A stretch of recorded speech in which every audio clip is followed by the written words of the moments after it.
Assalamualaikum warahmatullahi wabarakatuh. Teman-teman semua, kita kembali ketemu lagi di channel ini. Setelah sekian lama nggak upload video, akhirnya saya bisa kembali menyapa teman-teman semua sesama pehobi motor. Teman-teman, di video kali ini saya akan membagi pengalaman saya ngegas full dari Bandung ke kilometer 0 Sabang bareng dua teman lainnya. Di perjalanan kali ini saya memakai Royal Enfield Classic 500, sementara dua teman saya lainnya menggunakan Honda CB150X dan Kawasaki 175TR W175TR. Perjalanan ke utara ini kami tempuh dalam waktu sekitar 11 hari sepanjang 3.200 km kurang lebih. Oleh karena itulah, video perjalanan ini akan saya bagi menjadi 11 bagian atau per video per hari perjalanan. Oke teman-teman, langsung aja disimak videonya. Semoga video ini bermanfaat bagi teman-teman. Semoga menjadi inspirasi dan semoga menjadi informasi tambahan yang bermanfaat bagi teman-teman yang akan melakukan perjalanan yang sama seperti yang kami lakukan. Oke teman-teman, langsung aja disimak videonya. Check it out.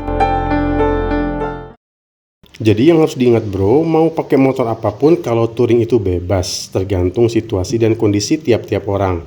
Itu tergantung pilihan kita juga, karena tiap motor itu punya karakteristik dan sensasi tantangan yang berbeda. Cuma yang jelas apapun motor yang dipakai, yang namanya persiapan itu harus benar-benar matang. Dan khusus Royal Enfield ini gue akan buatkan satu video khusus bagaimana persiapannya dan barang-barang apa, spare part apa aja yang harus dibawa. Oke bro, kita kembali ke laptop. Di touring kali ini gue berangkat hari Selasa tanggal 16 Juli 2024. Dari rumah gue berangkat jam 6 pagi dari Gegerkalong menuju Tikum di Jalan Mukodar di daerah Kebun Kopi Cimahi. Di sana sudah menunggu dua teman lain karena memang gue akan berangkat bertiga aja. Yang pertama adalah Asep Kemasan dari komunitas Royal Enfield Reborn Indonesia yang juga sekaligus member dari CB150X Chapter Bandung Raya. Rencana dia akan memakai Honda CB150X, dan yang teman berikutnya adalah Irfan Nurwenda, member dari Motor Antik Club Indonesia atau MACI yang memakai motor Kawasaki W175TR. Gak lupa gua dokumentasikan odometer motor pas di Tikum ini biar bisa ketahuan berapa kilometer perjalanan trip dari hari ke hari.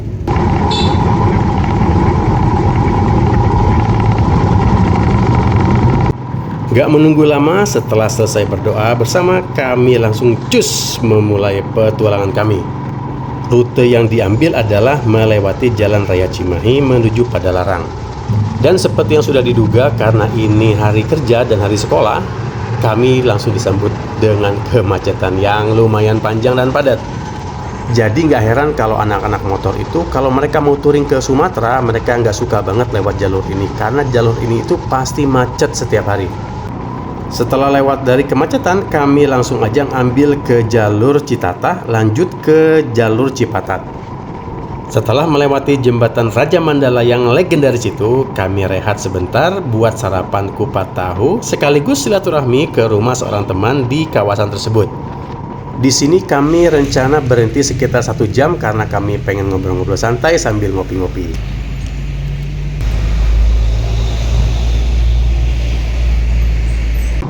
Setelah ngopi-ngopi dan perut terisi, kami lanjutkan perjalanan. Rute yang kami ambil adalah jalur dalam kota, yaitu lewat Jalan Raya Cianjur menuju kawasan Puncak.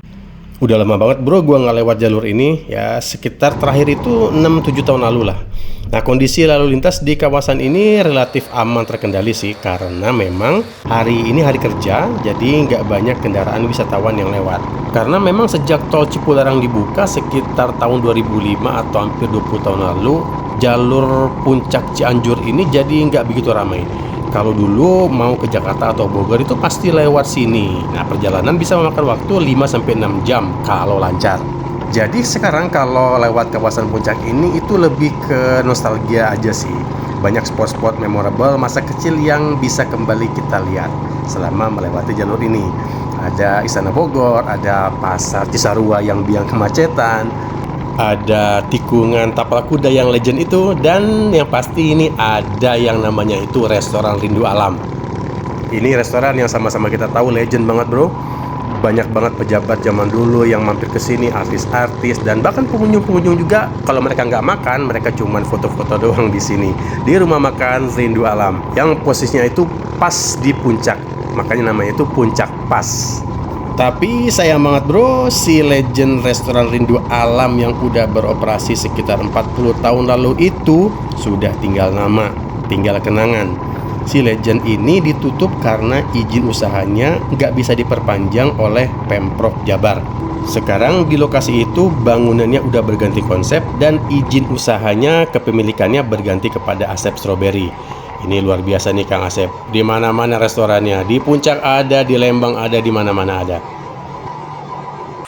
Tapi bro, terlepas masalah tadi, ketika kita melewati Puncak Pas ini, kita seperti memasuki kawasan yang baru.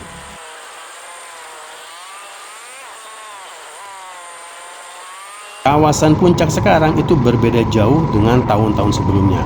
Ini disebabkan karena Pemkot Kota Bogor gencar melakukan penertiban dan pembongkaran warung dan bangunan liar, baik yang warung tenda atau yang permanen, dengan alasan untuk penertiban agar tidak menghalangi pemandangan ke arah hamparan kebun teh yang hijau yang memang merupakan daya tarik utama kawasan Puncak sejak dulu. Alasan lainnya adalah untuk mengurangi kemacetan karena banyaknya kendaraan yang berhenti maupun keluar masuk parkiran warung.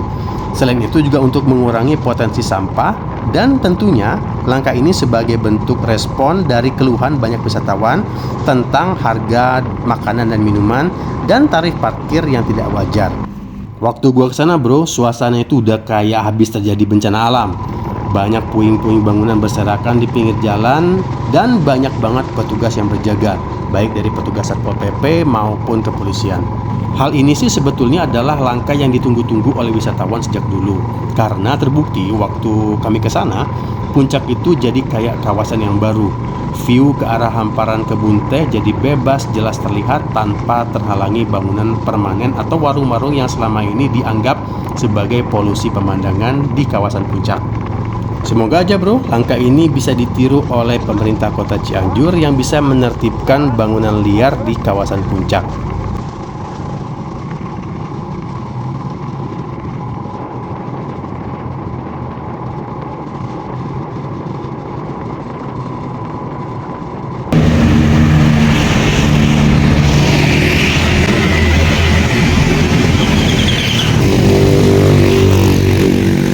Setelah istirahat sekitar 30 menit di minimarket di daerah Ciawi, tepatnya di Jalan Raya Puncak kilometer 86, kami meneruskan perjalanan menuju Kota Bogor.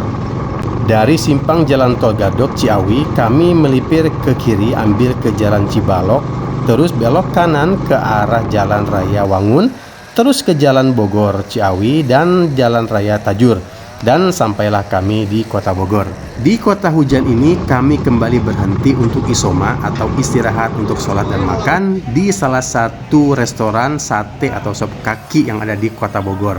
Soal berapa biaya yang harus kami bayar ketika makan di rumah makan ini akan gua kasih tahu di akhir video ini bro.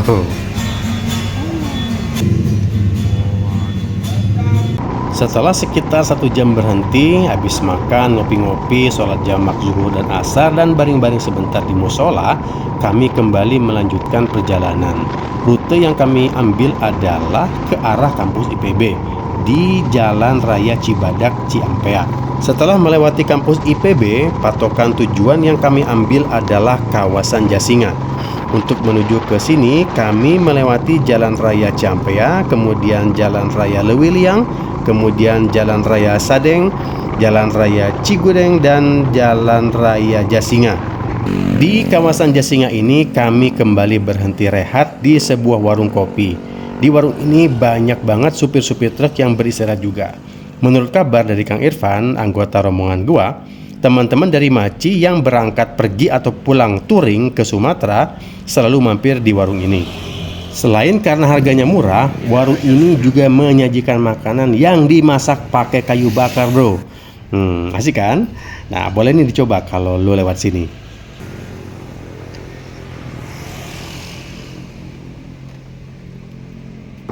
Selesai ngopi, kami pun lanjut ngegas lagi. Kali ini patokan Google Map kami arahkan ke Dodiklatpur Rindam 3 Siliwangi. Selama perjalanan, kami disuguhi pemandangan kebun karet yang sepi dengan jalanan yang relatif lebar, mulus, dan berkelok-kelok. Bolehlah kalau mau sedikit ngegas lebih di daerah ini. Yang jelas, ini menurut penilaian pribadi gue aja sih, di hari pertama ini nggak ada sesuatu yang benar-benar istimewa bro. Selama perjalanan, pemandangan memang lumayan indah karena di kiri kanan jalan terlihat kebun-kebun karet dan sawit. Menurut gue sih memang nggak benar-benar istimewa karena pemandangan kayak gini cukup mudah kita temui di daerah-daerah Jawa Barat ketika kita touring.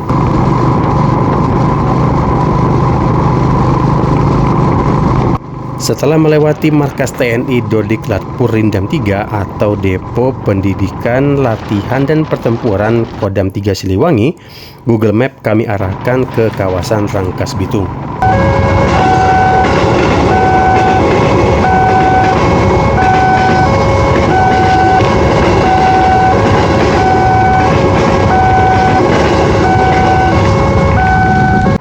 Tepatnya di daerah Lebak, Rangkas Bitung, kami isben dulu karena persediaan bensin di tangki sudah mulai menipis.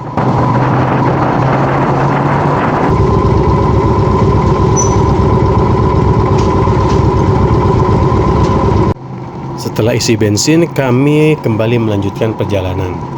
Dari sini Google Map kami arahkan ke sebuah jembatan yang membelah Sungai Ciujung yang merupakan batas antara daerah Lebak dan daerah Serang. Nama jembatan tersebut adalah Jembatan Gantung Kolelet. Saya cukup excited untuk melewati jembatan ini karena jembatan ini cukup ikonik karena sering dijadikan lokasi foto selfie bagi pelintas jembatan ini. Cuma bro, kalau lewat sini kita harus hati-hati, terutama di musim hujan dan bagi motor dengan ban gundul karena lantai jembatan terbuat dari plat besi bordes. Kabarnya sih banyak motor yang terpleset terutama di musim hujan. Bahaya bro, apalagi Sungai Ciujung ini cukup lebar bentangannya. Kalau nggak salah itu sekitar 130 meteran. Jadi sekali lagi memang harus ekstra hati-hati lewat jembatan ini terutama di musim hujan dan bagi motor dengan ban gundul.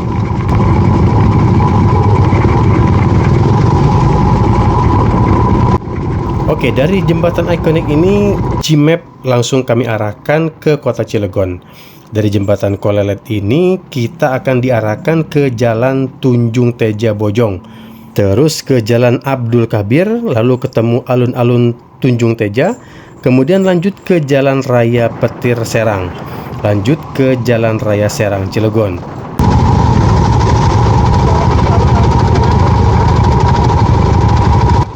Oke teman-teman, berhubung kami sudah sampai di kota Cilegon, itu berarti perjalanan kami di hari pertama ini sudah selesai. Dan kalau teman-teman pengen tahu rekapan pengeluaran biaya yang saya keluarkan pribadi di hari pertama ini rinciannya.